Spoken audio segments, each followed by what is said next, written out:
But in a recent video, Apple or Google was slated for buying back their own stocks. Yeah, that was me. I slated them. I'll explain why in a minute. How is strategy B, which is MicroStrategy, any different? Using all sorts of financial jiu-jitsu to buy as much Bitcoin as they can while diluting their stock. Eventually, all these investors chasing the safe yields, not needing to pay out from somewhere else. And Saylor says he'll never sell Bitcoin. I can see a day where the system breaks. What can take MicroStrategy to zero, hypothetically, of course, and what's the worst that can happen, etc. Bitcoin back to 30,000, for example, would that look okay?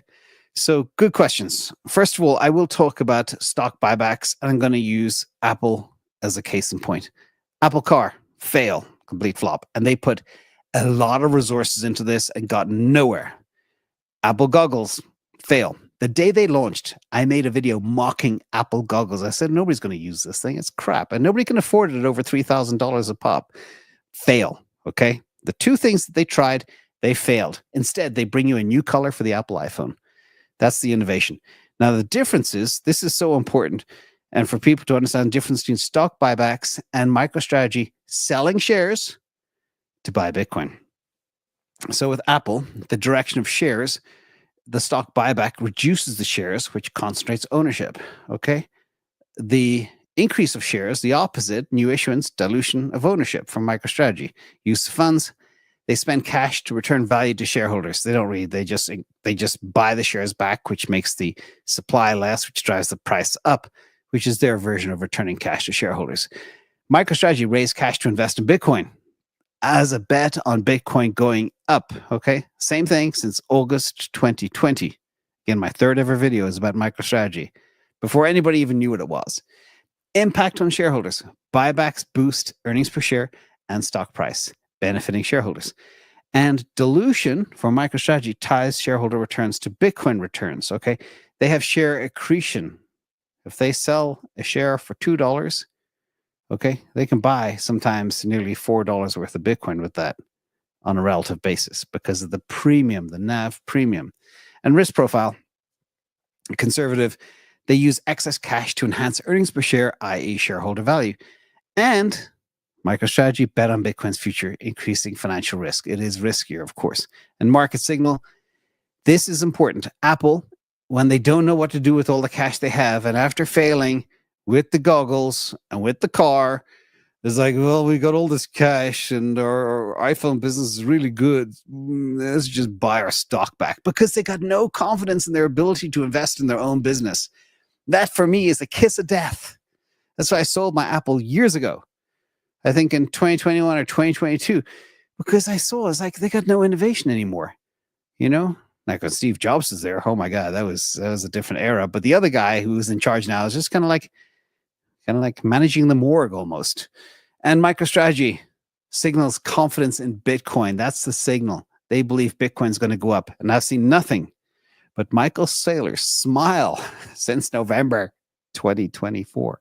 He knows what's coming. He has inside baseball knowledge of exactly what's going down. Now, this is an important aspect too. I shared a video in this 3 days ago, and people probably didn't understand it, but I'll walk through it again. I call it MicroStrategy Financial Jiu-Jitsu, Saylor's savage capital market checkmate. So he has weaponized his Bitcoin holdings to raise money without ever needing to rely on the market price of his regular stock. If the stock goes down, no problem. He can raise capital from preferred stock, the STRK, the STRF, whatever else he's coming out with. He can issue debt. And if the shorts drive it down real low, like to zero, he said he can issue preferred and use their mistake to buy his stock cheap and drive the price back up. So it's kind of like a damned if you do, damned if you don't. You can't beat this guy. Yes, if Bitcoin goes to $30,000, well, to be honest, if Bitcoin goes to $60,000, people like me will be buying it all up, okay? So we know where it's going now. And I've never been more bullish on Bitcoin in my entire life as I have right now, this time. It's crazy because the money's coming in and the thing is so scarce.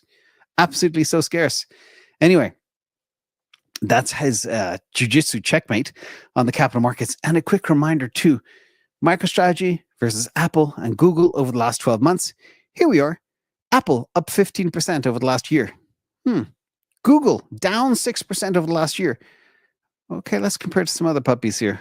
Microstrategy up 143%. Remember, Microstrategy is up 3,000% since it began this strategy. And I've been riding that train since the beginning. Tesla's up 58% over the last year. NVIDIA, 21%. And the reason I have big green check marks is those three things make up 80% of my portfolio. Okay? Those three things. That's why I watch them like a hawk. They're very important. And you can see how I'm positioning myself. Yes, I still own Solana. And yes, I have a little bit of spot Bitcoin. But I much prefer trading equities with options and leverage. That's kind of my thing. Much easier. So I hope that makes it pretty clear of what they can do. Now, if the Bitcoin price goes to 30,000, they're still going to be okay because they don't have to sell any Bitcoin to repay their debt. It can't be called upon, which is also more jujitsu magic. So don't worry. It's going to be fine.